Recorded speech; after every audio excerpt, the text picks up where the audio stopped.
وضو کے فرائض، پارہ نمبر 6 سورۃ المائدہ، سورہ نمبر 5 آیت نمبر 6۔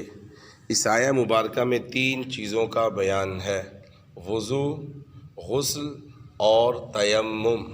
نمبر 1 وضو۔ اور کیسی خوبصورت بات ہے کہ پورے قرآن مجید میں نماز کا ذکر تو ہے لیکن نماز کا طریقہ نہیں ہے۔ نماز کا طریقہ احادیث مبارکہ میں رسول اللہ صلی اللہ تعالیٰ علیہ وسلم نے ہمیں سکھایا اور سمجھایا، لیکن وضو کا طریقہ اللہ تبارک و تعالیٰ نے قرآن مجید میں بیان فرمایا۔ کیوں؟ وجہ اس کی یہ ہے کہ وضو نماز کی بنیاد ہے۔ اس کی نماز نہیں جس کا وضو نہیں، اس کی نماز نہیں ہوتی جس کا وضو نہیں ہوتا۔ تو وضو کے 4 فرائض۔ نمبر 1، یا ایھا الذین آمنوا اذا قمتم الی الصلاۃ، اے ایمان والو جب نماز کی طرف کھڑے ہونے کا ارادہ کرو تو فرض نمبر 1 فاغسلوا وجوہکم، تم اپنے چہروں کو دھو لیا کرو۔ نمبر 2 وایدیکم الی المرافق، اور تم اپنے ہاتھوں کو کوہنیوں سمیت دھو لیا کرو۔ نمبر 3 وامسحوا برؤوسکم، تم اپنے سروں کا مسح کر لیا کرو۔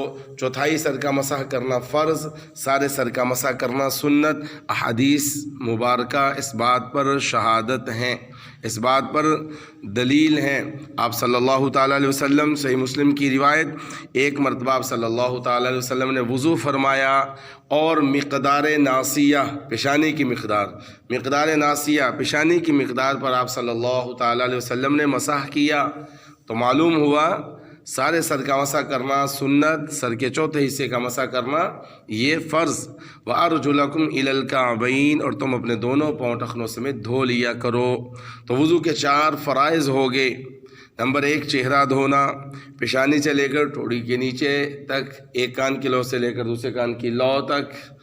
اور نمبر 2 دونوں ہاتھ کوہنیوں سمیت دھونا، کوہنیوں تک نہیں، کوہنیوں سمیت دھونا۔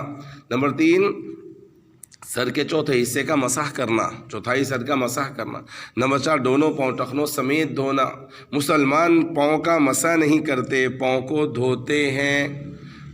مسلمان پاؤں کو دھوئیں گے جب موزے یا وہ موزہ نما جرابیں جن میں فقہا کی بتائی گئی شرائط پائی جائیں تو تب مسح ہوگا، ورنہ خالی اور ننگے پاؤں کا مسح نہیں ہوگا۔ آخری مرتبہ سن لیجئے وضو کے 4 فرائض۔ نمبر 1 چہرہ دھونا، نمبر 2 دونوں ہاتھ کوہنیوں سمیت دھونا، نمبر 3 سر کے چوتھے حصے کا مسح کرنا، نمبر 4 دونوں پاؤں ٹخنوں سمیت دھونا۔ اللہ تبارک و تعالی ہمیں یہ یاد کر کے آگے پہنچانے کی توفیق نصیب فرمائے۔